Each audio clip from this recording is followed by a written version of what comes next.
ரூபாய் என திடீரென அறிவித்தது எப்படி என்ற அந்த கேள்வியை தவேக தலைவர் விஜய் தெரிவித்திருக்கிறார்.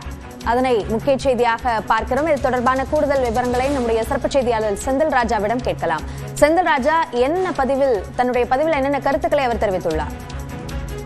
அபிநயா, தமிழக அரசால் பெண்களுக்கு வழங்கப்பட்டு வரும் கலைஞர் மகளிர் உரிமை தொகை மாதம் வழங்கப்பட்டு வரும் தொகையை இந்த மாதம் 3 மாதத்திற்கு முன்கூட்டியே வழங்கப்பட்டிருக்கிறது. அதாவது வரவு வைக்கப்பட்டிருக்கிறது. இந்த நிலையில் தான் தற்போது அந்த கேள்வியை விஜய் எழுப்பியிருக்கிறார்.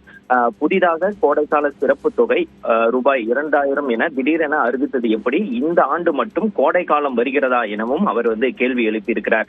வழக்கமாக மாதம் தோறும் 15ஆம் தேதி வரவு வைக்கப்படுகிற மகளிர் உரிமை தொகை குறிப்பாக இன்று 13ஆம் தேதி வரவு வைக்கப்பட்டு அறிவிக்கப்படுவது ஏன் என்றும் அவர் கேள்வி எழுப்புகிறார். இத்தனைக்கும் காரணம் வீதிக்கு வீதி மட்டுமில்லாமல் வீட்டுக்கு வீடு ஒலிக்கும் விசில் சத்தம் தான். குறிப்பாக ஒட்டுமொத்த மகளிரின் விசில் சின்னத்திற்காக பேராதரவு அலை கண்டு உண்டான அச்சம் மட்டுமே இதற்கான காரணம் எனவும் அவர் தெரிவித்திருக்கார்.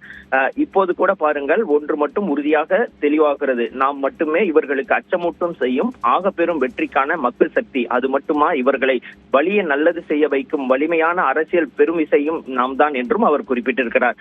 திமுக தனக்கு போட்டியாக கருதுவதும் தன்னை வெல்ல போகும் ஒரே மக்கள் சக்தி என கருதுவதும் தவேக தான் என்பதை இந்த அறிவிப்பின் மூலம் தமிழகத்தின் தற்போதைய முதல்வர் மு.க. ஸ்டாலின் அவர்கள் உறுதி செய்திருக்கிறார் என்றும் தெரிவித்திருக்கிறார். அதே போல எனதருமை தாய்மார்களே, அக்கா, தங்கை, உங்கள் மகன், உங்கள் அண்ணன், உங்கள் தம்பி விஜய் அரசியல் வருகையின் தாக்கத்தால் கிடைத்த இந்த உரிமை தொகையை சந்தோஷமாக வாங்கிக் கொள்ளுங்கள் என்றும் அவர் கூறியிருக்கிறார். நம் ஆட்சி மலர்ந்ததும் அரசியல் ஆதாயத்திற்காக சுயநலமாக செயல்படும் இவர்களை போலின்றி உண்மையான அக்கறையுடன் நம் மக்களுக்கு அனைத்து வழியிலும் நல்லது மட்டுமே செய்வோம் என்று அவர் உறுதியளித்திருக்கிறார். திமுக இந்த 2000 ரூபாய் வரவு வைக்கப்பட்டது தொடர்பாக விஜயின் விமர்சனம் குறித்த விவரங்களுக்கு நன்றி செந்தில் ராஜா.